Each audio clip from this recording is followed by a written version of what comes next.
They don't want what we know out there. You'll never get this on CNBC. But our school system will never tell us that, because they're part of the process. Fake money, fake teachers, fake assets. I know the game of the rich. My rich dad taught me. You know it because you're the banker. The bankers and the rich play is different than what they teach you in school. All over the world, what does school teach you about money? And the answer is nothing. And that's not a mistake. That's not an accident. I knew that. Most people know that. The way to keep the poor and middle class working hard is never teach them what the rich know. So if you read Rich Dad, Poor Dad, which came out in 1997, it's what the rich teach their kids about money, the poor and middle class do not. Poverty hurts. I mean, I don't like it. And I don't like that our academic system's so corrupt. You know, we know the banking system's corrupt. We know politics is corrupt. But academics is just as corrupt. I mean, one thing if it's the banking and the politics, but this is where we send our children and we trust them to do the right things for them, and yet they're being not taught something so fundamental. Like you asked your dad when you were a kid, Dad, you asked your teacher, when are you going to teach us about money? And it was just never. Never. And they'll never will. You know something. What do you know? Share it. What is financial education? It's not get a job, work hard, save money, and invest in a well-diversified portfolio of stocks, bonds, mutual funds, and ETFs. The financial industry is two things, debt and taxes. In 1971, Nixon took the dollar off the gold standard, and the US dollar became debt. And we still tell kids to go to school, get a job, work hard, save money, and get out of debt. Now, who tells them to do that? That's the most ridiculous thing there is. The book starts and it says, lie number 1, saving money will make you rich. Yeah, it never will. You know that. All taught that as kids. Why would you save it and why would you work for it if they can print it faster than you can work for it? Why do you keep saving when they're printing it? The rich don't work for money. Don't you touch that stuff. It's very subtle, right? Yep. They don't say, I'm going to train you to be a worker bee the rest of your life, but they educate you in a way where that's what you come out. Right. What else was what was he trying to do those first few months were you working for him? What was he trying to get across to you? Because he taught you the hard way about money. And she says, if you're going to be successful in your life, you've got to find the best teachers. And a great teacher is somebody who comes from the inside, not the outside. But in school, you don't know if your instructor is for real or not.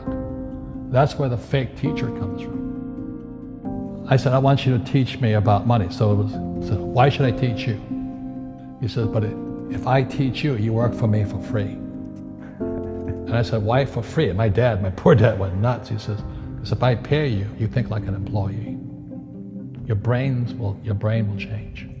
If you learn never to work for money, you'll be a rich man. And this is powerful. Once you give someone a paycheck, their brain turns off. Correct.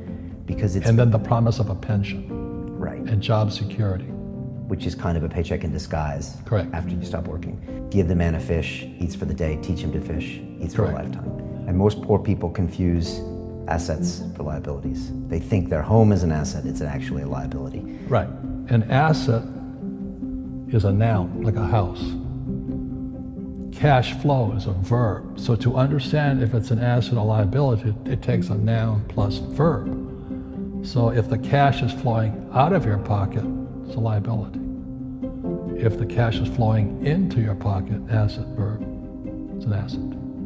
So I own 7,000 rental properties. Those are assets. Every month, the cash flows in. Whereas many people have the big house on the hill and the cash is flowing out. Right. And they're going broke. Right, it's like a frame of mind. The other thing the poor don't understand is the number 1 expense for most people is taxes. And yet we don't even see it. Isn't that weird? You walk around and you look at the paycheck and say, that doesn't seem right, and you don't realize that the government's got a huge hand in your pocket and you are doing nothing to minimize that. Again, this is what's very different about the rich and the poor. The rich don't work for money. His number 1 expense is tax. See, there's 3 kinds of income: earned, portfolio, passive. So earned income is if I get a job, that's earned income. If I'm a doctor or a programmer, that's earned income because I'm working for it. If I buy, let's say, Apple for $10 and I sell it for $20, that's portfolio income, capital gains. Yeah. But passive income, which is cash flow, is never taxed. And so these guys are screaming right now in America, tax the rich. I said, good luck.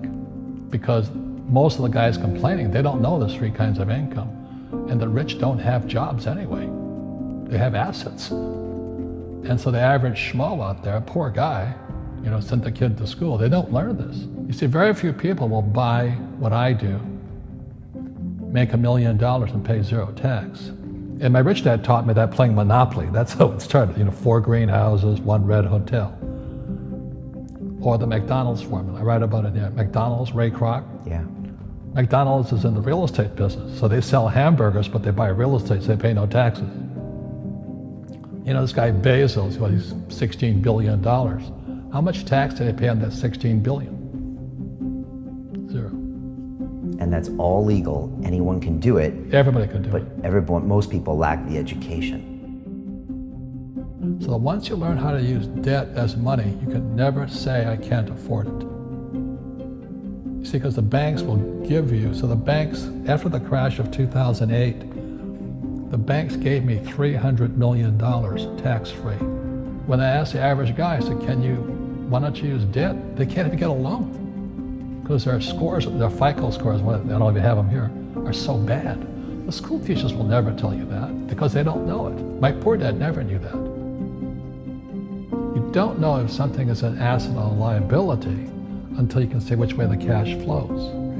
So a house, is it an asset or liability? Well, if it's taking money from your pocket, it's liability. If it's putting money in your pocket, it's an asset. The US government wants me to provide housing, wants me to provide jobs, wants me to borrow money because that's how money is created through debt. I get huge tax breaks. Everybody can do the same thing if they had the financial education to do it. If people understood the tax code, we'd be more prosperous. But can poverty be passed through genetically? Yes. Because it's some type of way of thinking. It's an attitude. An attitude. It's very simple. When people ask me, how do I stop it? I just say, never say, I can't afford it. Ask yourself, how can I? The reason I have so much money is because I don't say I can't do it. I just go, how can I do it? And I just go and do it. I make a lot of mistakes, but that's how I learn. How can I? The poor people, like my poor dad, always said, I can't afford it. Do you think I'm made of money? I'm a school teacher. I can't do that. And I picked that up. And my rich dad never said those words. So when I meet poor people, they use the words I can't a lot. So the people that say, I can't afford it, I can't do this, I can't get to college, the rich are evil, I choose not to participate in that. And that's one thing people could change today. Correct. Right now is that dialogue in their head. Stop saying the word can't. I can't. Right. So how can I? How can I? Especially as in, I can't afford it, how can I afford that? Right. Because that opens them up to looking at it as an investment to a greater future. Right. When I borrowed $300 million, I couldn't do it until I went to ask. And I got turned down so many times. I said, and every time I showed the banker my financials and he'd go, sorry. I said, look, do me a favor. Why did you turn me down? And he'd tell me, this is out, the numbers are out here. So if I get these numbers fixed, can I come see you again? He goes, sure. So it's called rejection. Same as my wife rejected me for 6 months. It's just a matter of personal willpower, which is spiritual. Just saying, if they can do it, I can do it. And how can I? How can I? And I think as you once said, words become flesh. Yep. That was the Bible too. Intelligence increases through your mistakes, through the ups and downs, through what you learned. Real estate's real estate, but what I learned made me richer, not the money. You don't need money to make money. I think all of us, every human being has that low point in their life. And if they get the message, a new life begins. If they don't get the message, they keep going down. The richer I got was because I didn't need any money. I could use this to make money. But how did I get there? Is I made a lot of mistakes. people are afraid of making mistakes and all this, fear of failing, it limits them. Nice, so very nice. So many people trapped in the same device.